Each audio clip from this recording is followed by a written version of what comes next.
Okay, let's freaking do this. Hi guys, welcome back to my channel. We're never sitting down anymore for videos, and I'm very hunched over right now. I'm realizing that. But this angle is just what's best, so deal with it. But I got tagged to do a little teacher tag video in honor of Teacher Appreciation Week, so go us. I will also be uploading this the same day I am filming this, so don't worry. It's still Teacher Appreciation Week, so please go appreciate a teacher you know in your life, because it is, or a nurse too. It's Nurses Appreciation Week. They deserve appreciation too. Go just appreciate someone today, okay? Okay, so I'm going to be answering 4 questions in this tag. I do not have my answers thought out, so it's going to be very just like off my brain, and we're going to get into it. And they're also on my laptop sitting over here, so don't mind that. Okay, number 1, 5 things you love about being a teacher.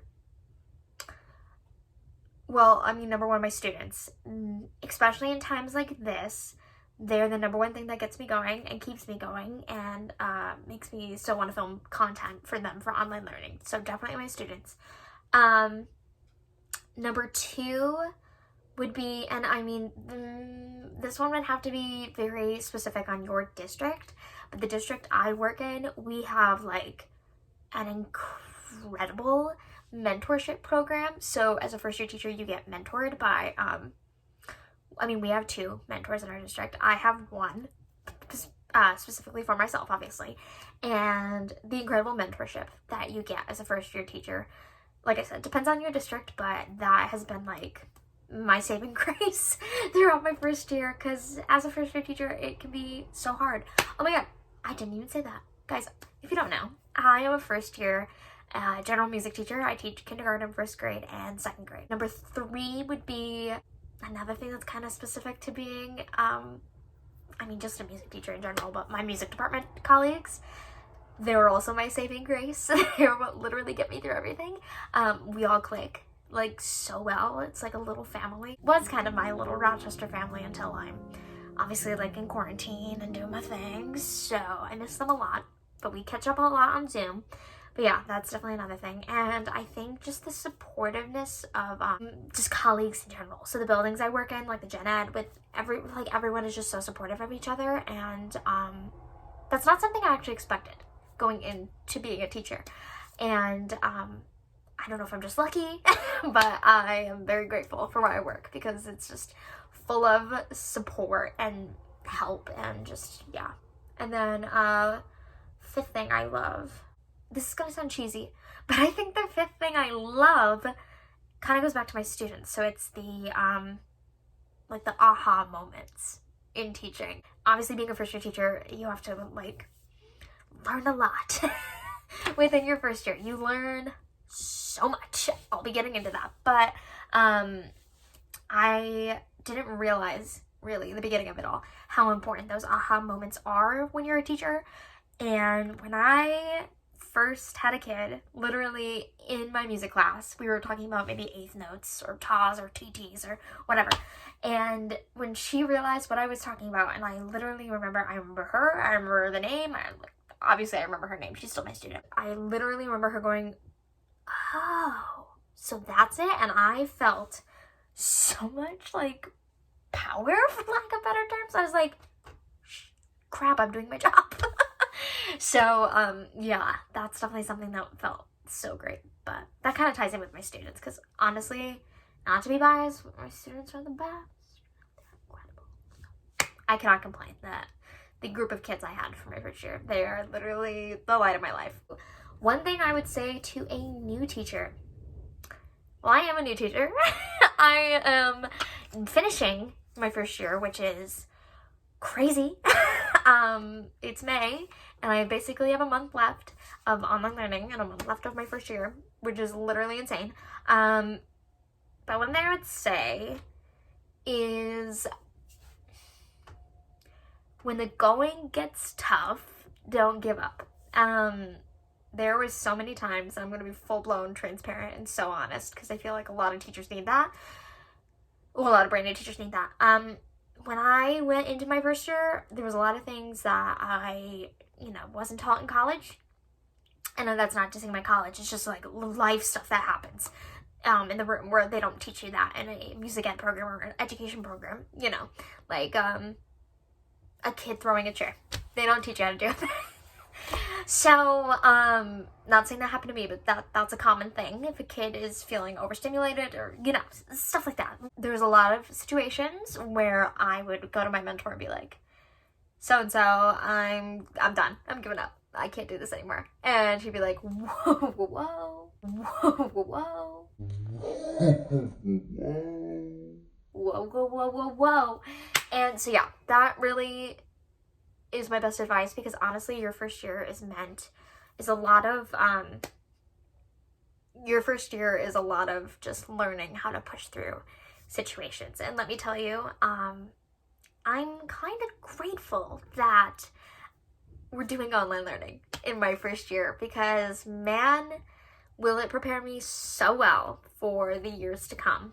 And I am so excited to go back to my classroom when I can with students. So I'm just, yeah. Anyways, I'm geeking out over here. One thing I would say to a teacher feeling burnt out. I laugh because, like, I felt this the other day. Think about why you're doing it, I would say. Think about why you went into education.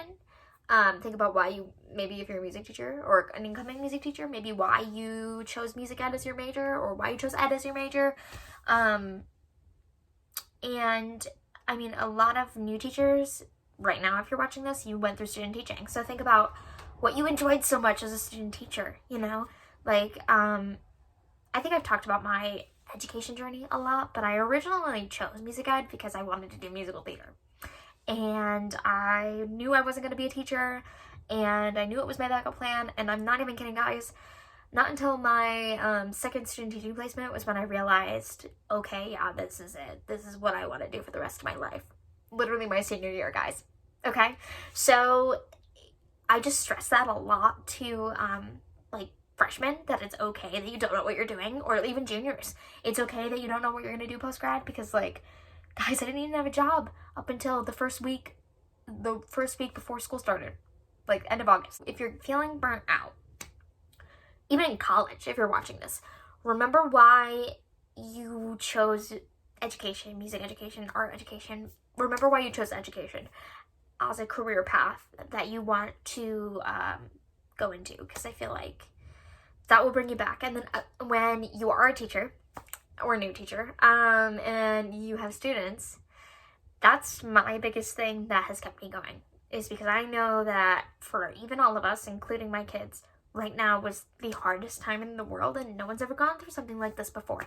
So they need us as a bright light in their life, and I don't want to let them down, because that would just disappoint me and them. So yeah, remember your why. 3 things I wish I knew when I started teaching. Whew, the tea. Okay, I'm gonna diss my college for a second. Something we really didn't get taught on until my master's program was how to use a curriculum properly. Yeah. You'd think that would be a really big topic they'd cover. Nope. Learning how to use a curriculum, read a curriculum, even write a curriculum is not something I learned until my spring semester of my master's program, which I just finished. Now going into the rest of my month of my first year and my second year, I am like, let's go. I'm so ready now that I feel like I know what I'm doing. So I wish I got more guidance on that. I got a lot of guidance within my district. That's where I go back to the mentorship being like my saving grace, because that was one of the big things. Yeah, so that would be one thing.